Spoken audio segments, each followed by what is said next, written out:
Sobat-sobat RJL, hari ini kita akan berbagi 100% ampuh dalam menghadapi sulitnya rekrutmen karyawan.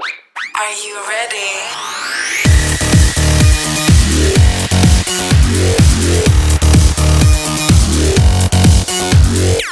Halo sobat-sobat RJL, jumpa lagi di RJL Creative Studio.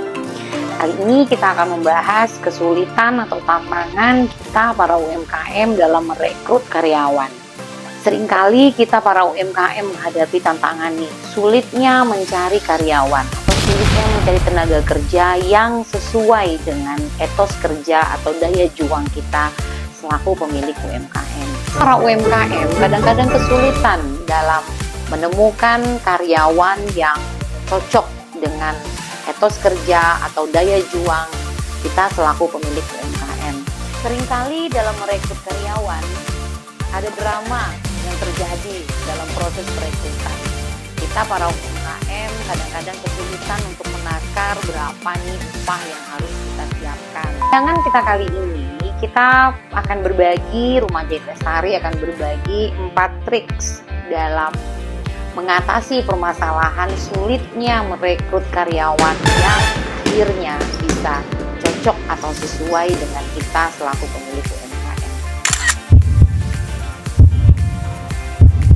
Bangun hubungan emosi atau emotional relationship.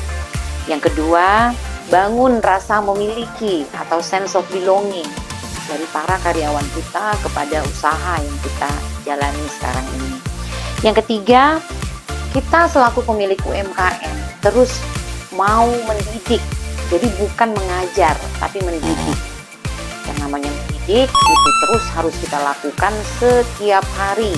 Kita selaku pemilik UMKM harus mau terjun di semua sisi apa yang karyawan kita kerjakan. Misalnya nih, dalam satu UMKM seperti saya dari pagi sampai sore itu saya cek semuanya. Kadang-kadang saya briefing mereka di pagi hari sampai siang, saya pastikan semuanya itu berjalan sesuai dengan pekerjaan mereka, apa yang harus mereka lakukan. Sekarang kita mulai dari tips yang pertama, yaitu bangun hubungan emosi atau emotional relationship antara kita selaku pemilik UMKM dengan karyawan kita.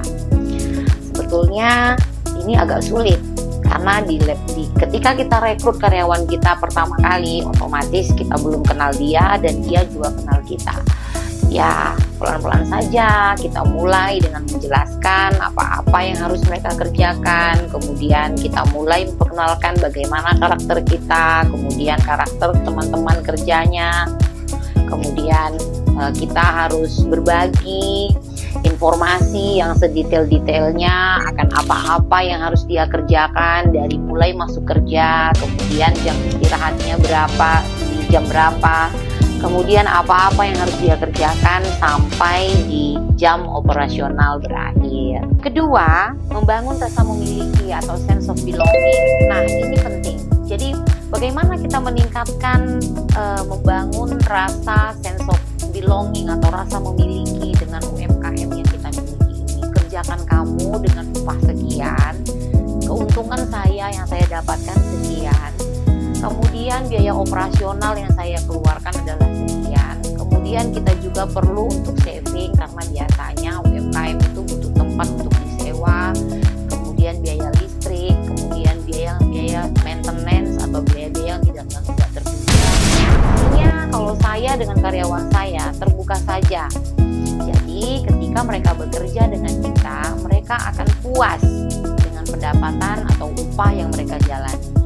Upah yang kita berikan ini kita harus membangun, tadi seperti saya bilang, sense of belonging, kesesuaian upah dengan pekerjaan. Misalnya nih, dengan bekerja di tempat kita, dia mendapatkan upah yang sedikit lebih besar daripada dia bekerja di tempat lain yang serupa dengan pekerjaannya.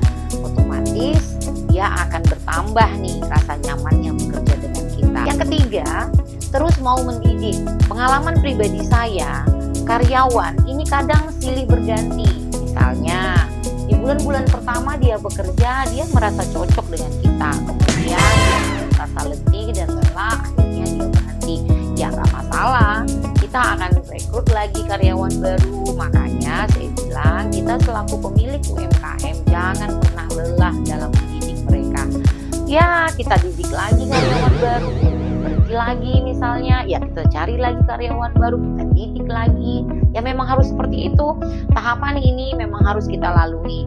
Tapi yakinlah, suatu hari nanti kita akan menemukan kandidat karyawan yang betul-betul sesuai dengan apa yang kita mau. Nah, kalau sudah sampai level itu, kita tidak akan kesulitan lagi mencari karyawan baru, karena kita sudah menemukan karyawan yang sudah betul-betul cocok, karyawan yang sudah sesuai dengan etos kerja dan semangat kerja seperti yang kita mau. Yang keempat, kita terjun langsung sebagai supervisi. Nah, seperti yang saya bilang di pembukaan tadi, saya pemilik UMKM, tapi saya menganggap bekerja di UMKM saya. Jadi saya usahakan setiap hari dari pagi, siang, sore, kalau memang tidak ada rute keluar kota atau tidak ada rute keluar dari tempat kerja saya, ada urusan-urusan lain, misalnya ke perusahaan atau lain-lain, saya dan suami saya selalu sempatkan waktu setiap hari itu terjun langsung melihat semua proses-proses yang harus dijalani di Rumah Jahit Lestari. Dengan hadir di tempat kerja mereka, yang pertama kita bisa langsung melakukan supervisi. Yang kedua, sebetulnya kehadiran kita itu sangat diperlukan oleh karyawan kita. Ya, karena kadang-kadang karyawan ini kan beda-beda nih. Ada yang full worker ya, dia betul-betul mendedikasikan dirinya full dengan pekerjaannya. Karyawan-karyawan yang seperti ini biasanya akan nyaman ketika pemilik UMKM atau bosnya itu hadir di tengah-tengah mereka. Jadi mereka bisa show up nih dengan kita nih, oh bahwa memang mereka betul-betul bekerja. Membangun atmosfer kerja, ini saya kadang-kadang memberikan bonus-bonus yang bersifat pribadi.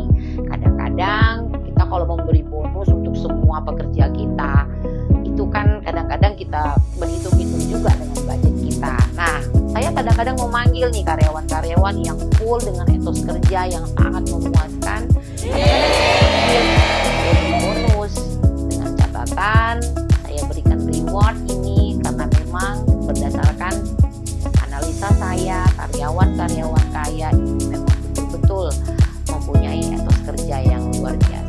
Membangun hubungan emosional atau emotional relationship. Yang kedua, membangun rasa memiliki atau sense of belonging dengan cara merasiokan upah yang sesuai dengan pekerjaannya.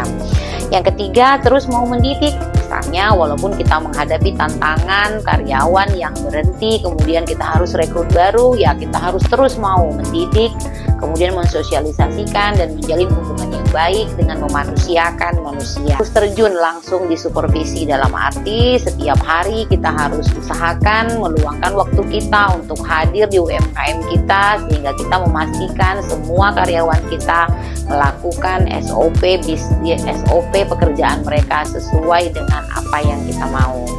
Oke sobat-sobat RJL, itu tadi keempat tips yang sudah kita bagi. Saya berharap ini bisa memecahkan masalah perekrutan karyawan di UMKM Indonesia. UMKM bangkit, UMKM bisa. See you di next video.